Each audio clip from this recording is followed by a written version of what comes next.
Hi my dear folks, welcome back to my channel once again. और आज का जो मैं लेसन लेकर के आई हूँ that I got on a comment section. किसी ने यूजुअली मुझे कोई कमेंट नहीं करता है, बट जब भी कोई करता है तो आई ऑलवेज ट्राई कि मैं उस पर लेसन बनाऊँ। तो एक बहुत ही अच्छा और इंटरेस्टिंग लेसन मैं लेकर के आई हूँ, that is research methodology. Research methodology सुनने में बहुत ही ईजी और बहुत ही सिंपल सा लगता है और बहुत ही एक्साइटिंग भी लगता है कि रिसर्च हो रही है, बट इसको कैसे किया जाता है that we are going to discuss. But वो before starting the chapter I would just like to tell you certain things जो कि मैं अपने से रिलेट करके आपको रिसर्च मैथडोलॉजी के बारे में बताऊंगी, रिसर्च के बारे में बताऊंगी, because I am a research scholar और मेरी थीसिस जो कि है it is about to complete और मैं ऑलरेडी रिसर्च कर रही हूँ और मैं उसी से रिलेटेड आपको एक फ्रेम बताऊंगी। एंड अगर आपको डिटेल में करना है तो उसके मैं डिटेल्ड लेसन्स भी बना सकती हूँ। So let's start. सबसे पहले हम अंडरस्टैंड करेंगे कि रिसर्च होता क्या है। रिसर्च क्या होता है? रिसर्च आप जो ऑलरेडी एग्जिस्टिंग कोई चीज़ है आप उसको ही रिसर्च कर रहे हैं। आप क्यों कर रहे हैं लेकिन उसको एक रिसर्च, हो सकता है उसमें कुछ चेंजेस हो सकता है उसमें कुछ गैप्स हो सकता है आप कुछ नया लेकर के आए। So that is why we do research. ठीक है, तो मैं मेनली जो कि रिसर्च है वो सोशल साइंसेज बैकग्राउंड से कर रही हूँ। एंड सोशल साइंसेज की बैकग्राउंड की जो रिसर्च होती है it's has lots of India में अगर हम स्पेशली बात करें तो बहुत सारे कॉम्प्लिकेशंस हैं, बहुत कॉम्प्लिकेटेड भी होती है क्योंकि आप बहुत टाइम चाहिए होता है इसमें, इनफैक्ट टीम भी चाहिए होती है। But right now because you are doing whole soul तो आप अंडरस्टैंड कर सकते हैं कि रिसर्च करना इज़ नॉट दैट ईजी है। तो सबसे पहला जो आपको डिसाइड करना है दैट इज़ आप क्या रिसर्च करना चाहते हो, क्या आपका एरिया ऑफ इंटरेस्ट है, आप किस बारे में रिसर्च करना चाहते हो। मैं मेनली सोशल साइंस से रिलेटेड ही स्टिक रहूँगी and I can tell you better on that. आपको एग्जांपल देती हूँ, बहुत ही शॉर्ट तरीके से मैं एग्जांपल देती हूँ। मेरा जैसे रिसर्च है that is related to representation, किस तरीके से आप रिप्रेजेंट करते हैं किसी चीज़ को, किसी कल्चर को, किसी सोसाइटी को, किसी सिटी को, किसी स्टेट को। ठीक है, तो मेनली जो फिल्म्स में रिप्रेजेंटेशन होता है या डॉक्यूमेंट्रीज में होता है, लेकिन साथ ही साथ मैं इसमें एक एथनोग्राफिक स्टडी भी कर रही हूँ। एथनोग्राफिक का मतलब क्या होता है? जब आप जो एक नेचुरल स्टेट में जाकर के उसी जगह जाकर के आप वहाँ पे पार्टिसिपेट करते हैं, आप वहाँ पे ऑब्जर्व करते हैं, वहाँ पे इंटरव्यू करते हैं, आप जो नेचुरल सेटिंग्स में रह करके जो चीज़ें आप जानने की कोशिश करते हैं that is called as ethnographic. तो मेरी ethnographic plus quantitative plus qualitative research दोनों तरीके की है, राइट। एथनोग्राफिक रिसर्च के बारे में अगर आपको और जानना है डिटेल में तो I can come up with more lesson. उससे पहले मैं आपको एक बुक रिकमेंड कर सकती हूँ, this is ethnographic methods by Karen O'Reilly. ये बुक काफ़ी इंटरेस्टिंग है, इसमें मेथड्स बताए गए हैं कि कैसे आप एथनोग्राफी रिसर्च कर सकते हैं।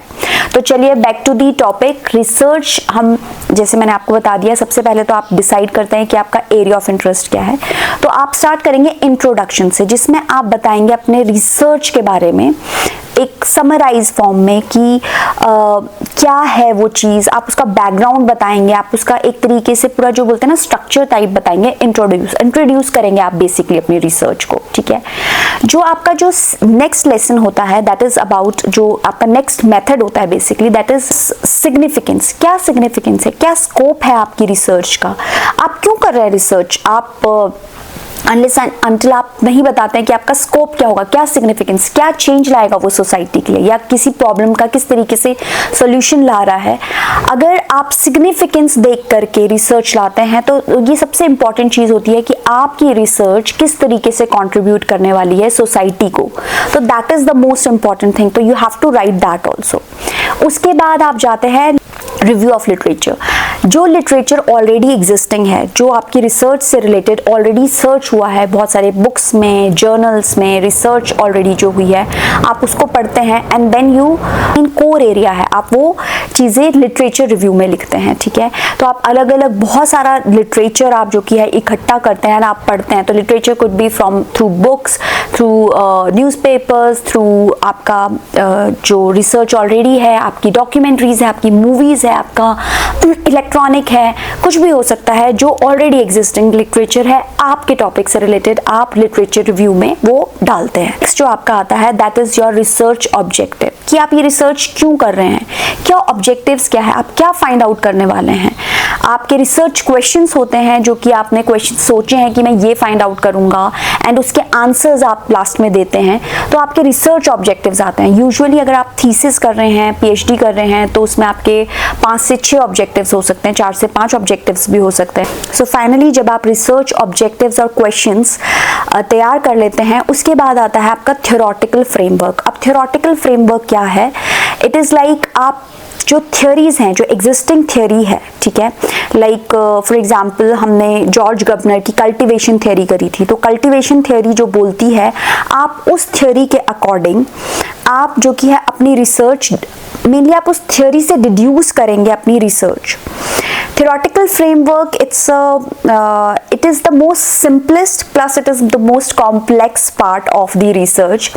इसके लिए अगर आप चाहते हैं कि मैं और लेसन लाऊं तो I'll definitely bring it for you, theoretical framework के लिए। और इनफैक्ट आप पर्सनल ट्यूशन मेरे से लेना चाहते हैं, पर्सनल क्लासेस लेना चाहते हैं, तो you can take that also. It has a very minimal fees, because personally class लेने में द बेनिफिट इज़ कि आप 1-to-1 बात कर सकते हैं, and I can get your feedback as well as आपके क्वेश्चंस भी मैं उसी वक्त अटेंड कर सकती हूँ।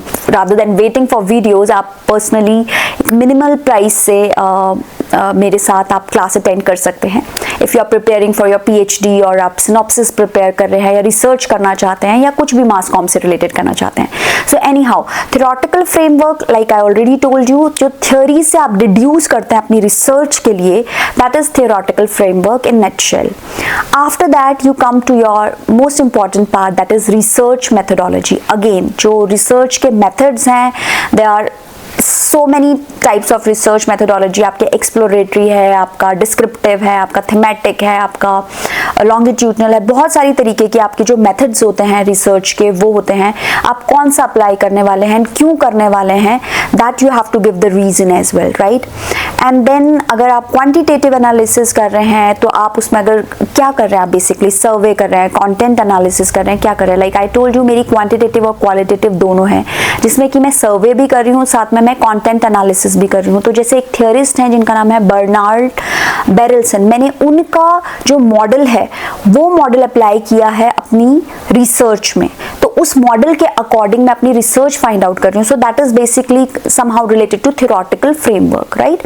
सो आप सैंपल्स डिसाइड करते हैं, अगर आप क्वांटिटेटिव एनालिसिस कर रहे हैं तो आप सैंपल डिसाइड करेंगे, आप किस तरीके से सर्वे करने वाले हैं। तो सैम्पलिंग भी बहुत तरीके की होती है, ठीक है। तो again types of samples, I have made video also related to it, आप देख सकते हैं मेरी प्रीवियस वीडियोज में। After that like I told you मेरी क्वालिटेटिव रिसर्च और क्वांटिटेटिव दोनों है, तो मैंने एथनोग्राफिक रिसर्च ली है।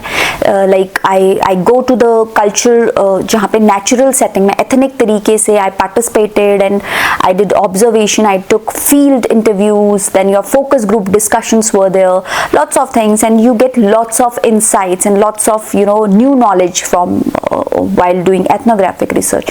तो जब आपने अपनी रिसर्च मेथोडोलॉजी डिफाइन कर ली, उसके बाद आता है आपका फाइंडिंग्स। ऑफ कोर्स आपने क्या फाइंड आउट किया, जो ऑब्जेक्टिव्स थे आपके, बेसिकली आपने उन ऑब्जेक्टिव्स में क्या अप्लाई किया, रिसर्च मेथड्स, और वो मेथड्स ने क्या फाइंड आउट किया, आप वो फाइनली एज इट इज लिख देते हैं। आपको बायस नहीं होना है, आपको पॉजिटिव या नेगेटिव नहीं लाना है, जो भी आपने फाइंड आउट किया you have to write it on your paper. And findings के बाद आप कंक्लूजन में आते हैं। Conclusion is basically you can say it's a kind of a summary, it's a summary of your whole research. आपका एक तरीके से जिसे बोलते हैं निचोड़ जो की है, that comes in conclusion. And conclusion के बाद जो सबसे इंपॉर्टेंट पार्ट होता है which I believe is your recommendation. आपने जो रिसर्च फाइंड आउट करी, आप क्या रिकमेंडेशन चाहते हैं, क्या लगता है आपको, आपने क्या ऐसा नया फाइंड आउट किया है जिसकी वजह से आप रिकमेंड कर सकते हैं सोसाइटी को, या आपको चेंज ला सकते हैं, that you are going to write down in your recommendation section, ठीक है। तो ये जो एक पूरा एक ढांचा सा जो कि एक जो स्ट्रक्चर सा जो कि है रिसर्च का, वो मैंने आपको बताया। लेकिन क्योंकि अगर आप रिसर्च के मेथड्स अच्छी तरीके से जानते हैं, आप सैम्पलिंग अच्छी तरीके से जानते हैं, थ्योरेटिकल फ्रेमवर्क अच्छे से जानते हैं, तो it will become more easier for you guys to conduct your research। और अगर if you are serious about your research, again I'll ask you कि आप लोग you can take personal tuition from me as well, otherwise I'll upload my videos, but yes, video के लिए आपको थोड़ा wait करना पड़ेगा, and it will be of course free of cost। Till then, if you have any other questions or any doubts if you have, you can write it down on the comment section, and please do like the video and share it with your friends जो कि इस field में जानना चाहते हैं. Till then, have a very nice day.